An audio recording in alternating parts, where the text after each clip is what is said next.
Welcome to Going the Extra Mile, a podcast brought to you by Newleaf Training and Development. Each edition is sure to lift your spirit and encourage you in today's working world. Enjoy! The 7 Habits. Recently, I was invited to speak at a university and then answer any questions the students had. I was struck by the directness of Brandon's question. Quote, "One book, just one book, what would that be?" End quote. Without hesitation, I replied, The 7 Habits of Highly Effective People by Dr. Stephen Covey.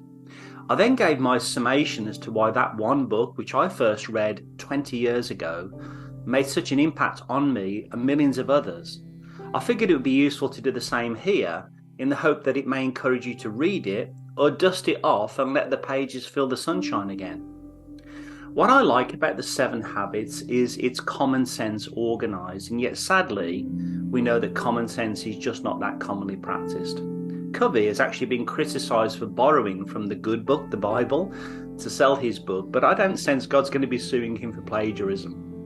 Whenever I proselytise this prose, I always emphasise a few points. Number 1, it's the 7 habits, not the 3 habits or the 5 1/4 habits. Number 2, habits are habitual. They have to be practiced repeatedly. Number 3, the book isn't titled The 7 Habits of Mildly Mediocre People for a reason. There's effort required. Habit number 1 is be proactive. The opposite is to be reactive, a product of your circumstances rather than your choices. I found proactive people to be better work colleagues. Proactive people carry their own weather with them. They also mind their own language as they understand the power of words. Habit 2 is begin with the end in mind. It's built on the principle that mental creation precedes physical creation. This habit helped me have a vision for what I wanted to have, do and be in all aspects of life. Habit 3, put first things first. Whereas effective people are able to prioritise and execute with excellence, I've noticed that reactive people who lack vision are always rushing and scrambling between tasks.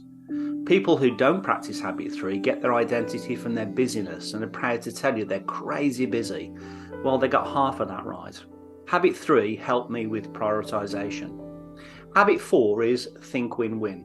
It's built upon the principle that in conflict, we should look out not only for our own interests, but also the interests of others. I've found that the law of reciprocity is written on all human hearts, and when you sincerely seek to help another, beautiful fruit falls from the tree. Habit 5 is seek first to understand and then be understood. This reminds me we were created with 2 ears and 1 mouth, and that effective people listen twice as much as they speak. Conversely, ineffective people rarely listen, and at best they listen selectively, selfishly, or defensively. Listening is the fastest form of human communication. Habit 6 is synergize, and is the habit of creative cooperation. In sports, we call this great chemistry. A team will always achieve much more than the work of a lone genius in the long run. Synergy is a beautiful word. It's the concept that the whole can be greater than the sum of the individual parts. Great leaders build synergy. Habit 7 surrounds the first 6 and is titled Sharpen the Saw. It's the habit of renewal built upon the principle that we have to nurture the goose, ourselves, to keep laying the golden eggs, what we want to have, do and be. Covey addresses the 4 dimensions of the human being, the physical, the mental, the social emotional and the spiritual. He encourages us to sharpen the saw in each of these dimensions on a regular basis.